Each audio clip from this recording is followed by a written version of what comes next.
الحمدللہ رب العالمین الصلاۃ والسلام علی سید الانبیاء والمرسلین اما بعد فاعوذ باللہ من الشیطان الرجیم بسم اللہ الرحمن الرحیم۔ اردو زیف آفیشل کے معزز ناظرین کو السلام علیکم ورحمۃ اللہ وبرکاتہ۔ ہمارا چینل اردو زیف آفیشل لایا آپ کے لیے آج ایک اور بہت ہی پاورفل وظیفہ۔ آج ہم آپ کو ایک ایسا عمل بتائیں گے کہ اگر آپ کسی بھی قسم کی مشکلات میں پھنسے ہوئے ہیں اور طرح طرح کے وظائف کر کے تھک چکے ہیں اور آپ کی مشکلات ختم نہیں ہو رہی، تو آج کا جو وظیفہ ہے وہ آپ کے لیے ہے۔ ہر طرح کی مصیبت کو ختم کرنے کے لیے اور ہر طرح کی مشکل کو دور بھگانے کے لیے آج کا وظیفہ بہت ہی مجرب ہے۔ وظیفے کی جانب بڑھنے سے پہلے میری آپ سے یہ ریکویسٹ ہے کہ اگر آپ نے میرے چینل کو سبسکرائب نہیں کیا تو چینل کو سبسکرائب کر لیں اور پاس میں لگے بیل آئیکن کو بھی پریس کر دیں تاکہ آنے والی ہر نئی ویڈیو آپ کو دیکھنے میں ملے۔ بڑھتے ہیں ہم آج کی وظیفے کی جانب۔ آج کا ہمارا وظیفہ ایک ایسی آیت کا ہے کہ جو ویسے تو بہت ہی مختصر ہے، اس کے پڑھنے میں اتنی دقت نہیں ہے اور اس کی فضائل بے شمار ہیں، اس کی اتنی زیادہ فضیلت ہے کہ ہم بیان نہیں کر سکتے۔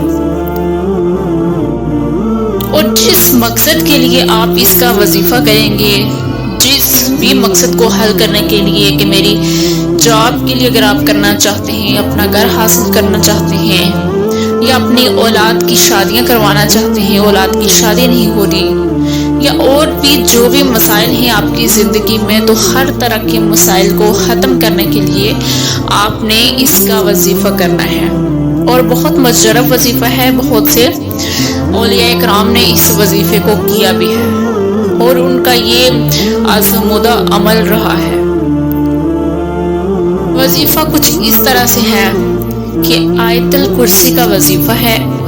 آیت الکرسی ویسے ہی اس کی بہت فضیلت ہے اور اس کے بہت سے کرشمات ہیں۔ اگر آپ گھر سے نکلتے ہوئے آیت الکرسی کو پڑھتے ہیں تو 70,000 فرشتے آپ کی حفاظت کرتے ہیں۔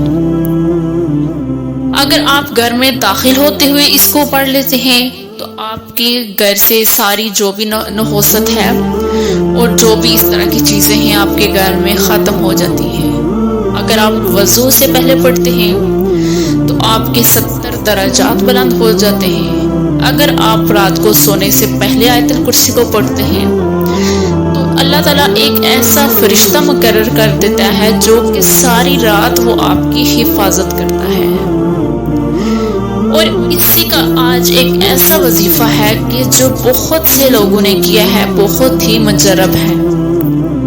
کرنا کچھ اس طرح سے ہے آپ نے کہ آپ کی جو بھی مصیبت ہے، آپ کی جو بھی حاجت ہے، آپ نے جب عشاء کی نماز ادا کر چکے ہیں تو عشاء کی نماز پڑھنے کے بعد آپ نے 11 دفعہ اول آخر درود ابراہیمی پڑھنا ہے اور درمیان میں آپ نے 41 دفعہ آپ نے آیت الکرسی کو پڑھنا ہے۔ 41 دفعہ 41 ٹائمز اول آخر درود ابراہیمی 11 دفعہ اور درمیان میں 41 دفعہ آپ نے پڑھنا ہے آیت الکرسی کو۔ پڑھنے کے بعد آپ نے اپنے لیے دعا کرنی ہے اور جو بھی آپ کی حاجت ہے اس کے لیے آپ نے دعا کرنی ہے۔ اپنی مشکلات کو ختم کرنے کے لیے اللہ تعالیٰ سے گڑ گڑا کر دعائیں مانگنی ہیں، تو انشاءاللہ تعالیٰ آپ کی دعائیں ضرور قبول ہوں گی، کیونکہ اللہ تعالیٰ ہر چیز پر قادر ہے اور وہ ایک ماں سے 70 گنا زیادہ اپنے بندے سے پیار کرتے ہیں۔ جو بھی انسان پہ مشکلات آتی ہے وہ شاید اس کی بہتری کے لیے ہو، اس کا اپنے رب سے رابطہ جوڑنے کے لیے ہو، وہ ہمارا رب ہی بہتر سمجھ سکتا ہے۔ مگر اللہ تعالیٰ سے اپنا کنیکشن اتنا مضبوط بنا لیں کہ آپ کو کوئی مشکل بھی مشکل نہ لگے۔ امید کرتی ہوں کہ آپ کو آج کی ویڈیو اچھی لگی ہوگی۔ اگر ویڈیو اچھی لگی ہو تو لائک ضرور کیجیے گا۔ ملیں گے پھر ایک نئی ویڈیو کے ساتھ، تب تک کے لیے اللہ حافظ۔